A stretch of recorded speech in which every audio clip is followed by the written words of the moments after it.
Hey, Cleaning Nation, Mike Campion here with Jackson Jack Pinkowski, our marketing guru. He is the one that, coaches all of our clients on how to get their clients online, offline, all that good stuff. So today, I wanted to hit something that we do a lot when we work with our clients, and I think is underrepresented for you guys, which is where to begin with marketing. What we find overwhelmingly for newer marketers who are just about to spend a bunch of money on marketing that's not going to get them a positive return on investment is they start with the media. They think that's the magic, right? Is that, almost, and people almost actually confuse media with marketing. Like when we get newer people, especially on the residential side, almost always they'll say something along the lines of, well, I did Angie's List and it doesn't work. And, I'll say, what's your biggest issue? And they'll be like, Angie's List screwed me. Right. So they're really looking at Angie's List as their whole business, which it's not. And then they're looking at it as a whole marketing solution, which it's not. It's just a lead generator. That's all. Right. So that problem of, I'm not knocking the Angie's List. We're not fans of it, but that's not the point.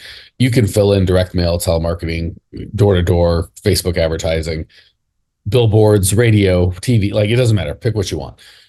When you say I tried X and it didn't work, that's always a red flag. Like if you hire a really, really good copywriter, the high dollar copywriters, I promise you and assure you, he's not going to just start writing copy. He's going to go, give me the name and number of your 10 best clients. And he's going to spend an hour asking them questions, not talking with them, listening to them and writing down all the pains that they have, all the frustrations and exactly why they use you and how your service is unique and yada, yada, yada. But when we start marketing, we just go to Facebook, who doesn't ask us any questions about our clients other than demographics, like what zip code do you want? Which is fine. But the problem that creates is because we don't know who our client is or what pain we solve for them, we give a very generic message, which gets no response. So that generic message would be something along the lines of, usually when you have nothing to say, it just goes to price, either price or claiming that you're the best at cleaning. The problem is if everybody's claiming they're the best at cleaning, then it's hard for the buyer. If everyone's the best, the buyer knows that everybody but one person is lying. So then they default back to price anyway. Because if everybody's saying they're the best and there's no way to tell who actually is the best, they're going to go to price. And the other thing is they don't want the best, or what you think is the best is we don't cut corners, we clean them, we are the most meticulous, I love cleaning, no one cleans like me, blah, blah, blah, blah, blah. Probably isn't what the best clients want. They may say they want that, but when a salesperson that's got some skill talks to them, they're going to get into, does it matter who's in your home? Yeah, it does matter. Oh, okay. So you don't want criminals in your home. Got it. Do uniforms matter? Does it matter if they pull up in a big piece of crap turd that's going to spill oil all over your driveway? Oh, that does matter. Okay. So you start getting what they really want, and they default to, I want the most clean for the cheapest money, because no one's ever walked them through that. So in a sales call, you can do that. But if you do your marketing right, you can set that up from the beginning. So all that to say, don't start at the end with Facebook, because if you go to Facebook and go, give me leads, for what? For who? People that want crap cleaned. Well, if that's all I know about you is that you want crap cleaned, well, is it a house, a dog, your conscience? Like, what are we cleaning here? If we don't know that, then the marketing is going to be weak. And even if we're like, okay, hotshot, it's the house, they want their house cleaned. Great. Is it Jackson, who's a younger guy, married, newer homeowner, has one dog that I'm aware of? Or is it an old rich guy like me that's got a kid in school, two dogs, and works from home? Or is it a mom who's got two kids? You know what I'm saying? Or is it a retired couple? Or is it a rich lawyer who's living in a condo who's making $1 million a year and travels all the time? If you speak to me the same way you talk to the rich lawyer who's traveling all the time, who's single, you're going to fail miserably. And then you'll say things like, I tried fill in the blank, Angie's List, Facebook. And that's why Angie's List, by the way, is tough, because it's just super generic, clean. And then they just give it, they start with a generic ad, they get a bunch of generic leads, and they just give it to 4 or 5 random people and say, y'all fight it out. We sold this lead 5 times. So all that to say, I know we all want the silver bullet, and we want to believe Facebook when they're like, if you just get Facebook ads, you'll be rich. But the reality is, if that was the case, everybody would be rich, because Facebook's not dumb. They would take everybody's money. The reality is you have to do the real work of understanding exactly who your perfect prospect is. And again, the 40-year-old mom with two kids who's on the PTA has a different pain than the 67-year-old woman who can't keep her house up anymore and has shame issues because she physically can't keep up, which is very different than Jackson, who's a young married guy with a dog and a different life and a tractor, apparently. Different story for a different day. So you've got to start with who your prospect is. And if it's someone who needs something cleaned, that's a problem. And then you've got to get what pain that you solve for them. And if they have something dirty and they want it cleaned, that's a problem. Because again, the lawyer who's rich and single wants to bring, I'm just making this up, but wants to bring women home and feel good about having a cleaner. The mom who has two kids and a husband that works and is on the PTA and does it, and probably just wants a goddamn nap.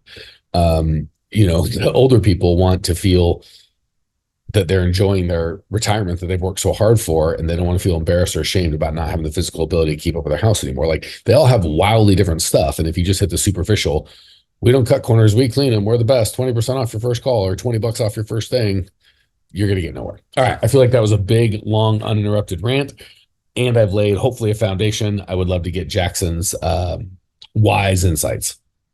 Yeah, that was a lot. Jackson's like, I'm a marketer, and that was a lot.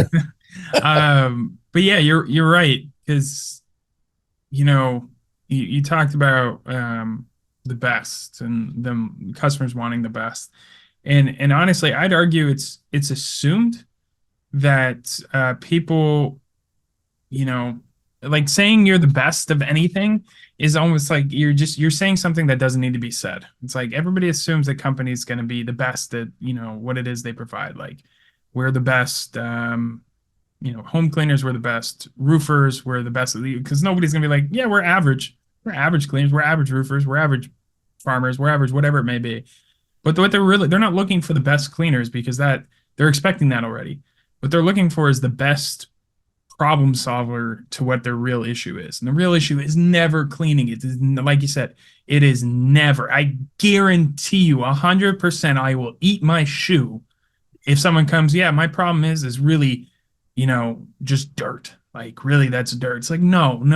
You're embarrassed because you have dirty floors. You're, like you said, that's a great example of elderly people is not because they're you think, oh, they want a clean house. Okay, maybe go a little deeper. No, it's because they're old and they can't get around. No, the deep issue is majority of elderly people feel shame and remorse, like they're embarrassed they can't get around anymore. They don't want to give that up and say like, oh yeah, I'm actually, I'm having a tough time moving around. That's really the problem. So going to them and saying, yeah, we're the best cleaners and we clean really well. And it's like, okay, great. Yeah, I expect that. Like, and when you set that up, like you said, now they're just looking for price. They're not looking for, they don't see you as that person that can really make a difference in their lives for the true underlying reason of the pain that they have. And communicating that, saying that and repeating, oh, I'm the best, et cetera, on any platform you do, like you said, it's not going to work. So like that's one level to it. And then not understanding where your people live. And just because somebody told you at some point in time you need to do Yelp doesn't mean your perfect prospects or your customers are on that platform. And if they're not, that's totally fine. Like, you don't have to do it just because it exists. Same thing with like billboards or radio ads. I have this conversation a lot. People, in certain areas, those are really great lead movers, like amazing. Like, yard signs are great, like simple things like that. Versus, in like Los Angeles, if you have a cleaning company, doing a radio ad or a billboard might be really expensive and might not just be the best thing for you because you're a massive area. But if you're in, my little village of 30,000 people and you put up a billboard on the corner of our busiest intersection where everybody drives through it all the time, and it only costs you like $1,000 a year to do that, that's a really good place because your perfect prospects in that village, in that town are going to see it. And then the messaging on that relates with that true internal pain that they have. I can't emphasize that enough. It's never about the cleaning. It's always about something else. And wherever you put that up, where your people are most likely to see it, whether it be a Facebook ad or a flyer up in the local Starbucks, it'll accomplish what you need it to accomplish. Hey, Clean Nation, Mike Campion here. One of my least favorite things about these podcasts are we found that people love the show and they love the information, but when I talk to you guys in person, stuff doesn't get done. People love the podcast, but they don't take any action. If you'd like to actually implement this and get this done in your world, we have a whole team of people that do exactly that. If you go to growmycleaningcompany.com/talk, you can book a time with either myself personally or one of our teammates to at least help you come up with a plan to actually implement and change your life. So if you want to go from getting these good ideas in your head to getting in your life, just book a free call with myself or my team, growmycleaningcompany.com/talk. And we can go from this one-to-many format to one-to-one and really get you some results. Excited to talk. Man, what you said is so good. I've got thoughts on a couple specifics that you said. One, when you said you're not the best, and I know I'm just trying to think of, because all we do is talk to cleaners, so I'm trying to think of what they're saying. I am the best. You don't know. All my people want me. They only want me. Blah blah blah blah blah. Again, it's not about the best. And I've used the example before. There's some guy probably in Texas who's the best burger maker in the world, or barbecue maybe, but he doesn't make a lot of money. McDonald's makes a lot of money because people don't really want the best. They want consistency. They want to feel a certain way. They want to feel the way that they felt when they were a kid, and that smell of the fries and the play place reminds them of something. So that doesn't mean that you shouldn't be good at what you do. Like Jackson said, it's table stakes. Obviously, they assume you have to clean well, but the whole my unique selling proposition is I clean better than everybody else. A, it's hard to quantify, and B, that's really not what people want. They want you to do a good job, obviously, but it's so common it's so understood that, world's greatest furniture, world's best cleaner, world famous, whatever. I looked it up because I'm like, our government's lots of laws about stuff like that. I'm like, how can you claim that? Like, I think you should, and it said because it's hyperbole. Everyone understands world's best doesn't mean that, or world famous doesn't actually mean that. Like, they literally have laws saying you can make claims like that because it's so known that it's not the truth. We're not even trying to stop it because we just understand. We all understand as a society, when I say world's best cleaner, I'm probably not the world's best cleaner. And the world's best cleaner probably doesn't say he's the world's best. He probably speaks about something else. That's first thing. Second, I know people are fighting you, Jackson, because you're like, I'll eat my shoe if, pain, their real pain is cleaning. They want it clean. I've got customers who have told me. Jackson didn't say there aren't people who will tell you their real pain is they want the cleanest during to clean. I'm sure they do say that. If you really had an in-depth conversation, you've also had clients tell you they have to have you. You have to be the one to clean. It can't be anyone else. However, somehow when you say I'm not going to do it, if they fire you, who do they hire? Somebody else. So it's really not that. They're saying it's a preference. And the reason they have that preference is they don't understand the reality. So they want you because they're comfortable with you. That just means you haven't done a good job helping them understand that if you put someone else in their home, they're going to be as well trained. It's better for them because you get sick, go on vacation, don't feel like coming in, and can't be consistent, but a team of people can. So they think they want you, but what they really want is to be comfortable. People think they want the most clean for the least dollars, but what they really want is to feel comfortable that their cleaner knows what the heck is going on, and they can come home and feel good about their day, about themselves, about investing in a cleaner. And I'll tell you guys, gals, you're setting yourself up for failure when you promise it'll be you, because that's not a business, that's a job. And you're setting yourself up for failure when you say we're the best. Whatever the other person does, we're better than that, because they're just going to set out to prove you wrong. They're going to follow your cleaners around and they will find a mistake no matter how good you are. Like, literally, you could have a team of 2 or 3 cleaners cleaning 24/7. And if you get the right person, they will find something missed 100 times, 100% of the time. It's just impossible to keep a quote unquote perfectly clean house. So instead of trying to sell yourself on being the best cleaner, really go, hey, if you're looking for someone that's perfect, never misses anything, we're not a fit. We can't do that. Just be honest and say, but if you're looking to have the best day of your week, when you come home and it feels good and it smells good and you feel loved and taken care of and you can put your feet up and relax after a hard day's work, that we can handle for you. And if you look hard enough, will you always be able to find something we missed? Of course. And just call us and tell us, we'll fix it. Or you just have to know we're charging you for a good cleaning that's going to make you feel great, but not perfection, because you couldn't afford perfection. And anyone that tells you they can make perfection is not telling you the truth. When you just set real expectations like that, they can sigh and go, this guy knows what he's talking about. When you go, it's perfect, we're always perfect, we're going to out clean everyone, we're the best, we're the best, we're the best. People go, I can't trust it. I know you're not the best. You're going to miss something. And then they set out to find it. And it's a losing battle. Last thing that Jackson, or last comment I wanted to say, and I'll let Jackson wrap it, is he'd mentioned something about, our customers don't always buy the way that we buy. That is so true. So perfect example is I am not an Instagram fan. My wife scrolls through that thing all the live long day. Jackson's giving me the nod going, and Jackson spends money of mine, or I don't know if he spends any of ours right now, has spent money of ours and spends client money, and we spend money on Instagram. So we're not anti-Instagram, just in our personal life, that's not what we do. So I made the mistake of going, well, my clients aren't on Instagram. It's stupid. Same with TikTok. I don't get TikTok. I don't like it. Does that mean that our good prospects aren't on TikTok and Instagram? No, it does not. So I have to sell the way you guys buy, not the way I buy, and put my crazy onto you. So that's with the where, and it's also with the what. Most of you guys, no judgment, are not where you want to be financially yet. We'll get there, no judgment.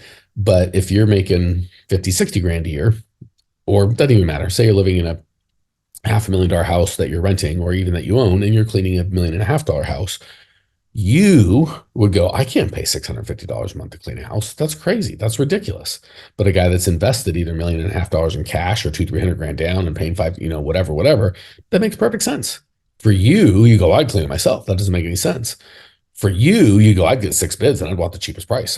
For you go, I could never do that without talking to my husband or my wife. I'd have to, but that's not how that person's buying. That person is going, for me, I've got a couple $1 million houses. We have cleaners at them. I don't even know what the prices are. Don't care. I'm more into, I care if I just want to be getting taken advantage of, but other than that, I don't really care what the price is. What I do care is, can the people that they're going to send in, am I okay leaving them with my wife alone, with my 8-year-old alone, with my dogs? Are they going to let them out? Are they going to treat them nicely? Am I okay with trusting them in my home, with keys to my house, with access to my house? Do they have insurance? Are they, if they make a mistake, are they going to own it and, make me whole?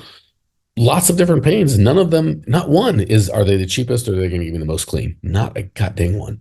So just be really careful selling to your clients the way that you buy, unless your client is you. And a lot of times it's not. A lot of times your client is just in a different situation financially or lifestyle, or in the home they live in, or how they look at money. So when you put your own fears and how you would buy, unless you're selling to you, that can really, really crush you. All right. I feel like I've covered what I was hoping to cover, Jackson. Anything I'm missing? Anything you want to add? The floor is yours, my friend. No, that's great. I'm happy you brought that up about selling what you are trying to sell based off how you buy. Because ultimately the end of the day, it's not your responsibility to say if what you're providing is too expensive or out of the price range of your customer.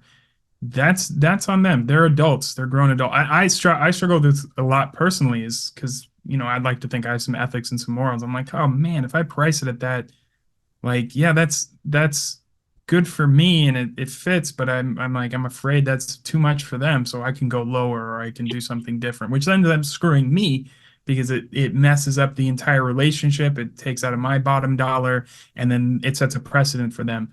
But it's not your responsibility to do that. It's your responsibility to translate the value to them of why you are priced the way you are. So if you charge $600 a month for cleaning, you don't think of it as, wow, I don't know if they can afford $600. It's have I demonstrated enough value to show that they can't live without this $600, and that in actuality this $600 is really providing them an almost a measurable amount of relief in other ways, shape, or form. And that is really what you have to be doing when you're having these conversations and doing these things with the potential customers. I know it can be easier said than done, but the more you practice it, the more you work on it, the better it becomes for you and the easier it becomes for you. Gosh, that is just well said, guys, gals. That didn't make sense. Please rewind a minute and a half or however long Jackson just spoke and get it again. That's really, really important. I'm going to take it a step further. Not only Jackson said, if I don't charge enough, that screws me. True. It screws them. Because if you don't charge enough, you can't take care of them the way that they want to be taken care of. My wife and I are just moving and buying a bunch of furniture. Very few pieces have I been like, that seems too expensive. More pieces I've said, that seems too cheap. I'm concerned if we buy that online, it's going to show up and show janky. So believe it or not, the right customers will disqualify you as quickly or more quickly if you're not charging enough because they think this is fishy. It doesn't make sense. And Jackson said it right on the head. Price doesn't matter. Value matters. You can charge whatever you want, $600, $1,000 a month. You just have to make sure they get more than $1,000 worth of value. And because we're not in the medical field, there's no moral right answer. The only moral thing is don't lie, cheat, or steal, right? If Jackson offers me services X, Y, and Z for price A, and everyone in the world thinks it's a scam, but I think it's great, and he gives me X, Y, and Z, then I should be happy. Doesn't matter what it is. Right now, again, you start getting medical stuff, obviously, there's a whole different kettle of fish. But guys, gals, cleaning is a luxury service. This isn't something that's, people can clean on their own, right? And even for those of you like, well, I want to help people that can't clean. God bless you. But the best way to help the poor is not to be the poor, right? So when you have clients that can clean and are able, charge them enough so you can do some good in the world. All right. I feel like we've been a little preachy, but it's a big deal, big topic. All right, guys, gals, if this has been helpful, growmycleaningcompany.com. We've got over 1,000 podcasts, videos. We've got teams of coaches on staff to help you guys grow. Reach out if you need any help and make a change. If you keep doing the same thing, you're going to keep getting the same thing. If you want something different, do something different. Reach out. Let us know how we can help. Talk soon. See ya. Hey, Cleaning Nation, if you dug the content you just got, we don't do any ads and I don't sell anything on this podcast, but if you would just subscribe, rate, and review, it would be huge and I'd be so appreciative. Not only is it going to help me, but you'll help other owners of cleaning companies across the world work less, make more, and get profitable. So if you appreciate the value we give, again, subscribe, rate, and review. It would mean the world to me. I'd really appreciate it. And we sure appreciate your time and attention.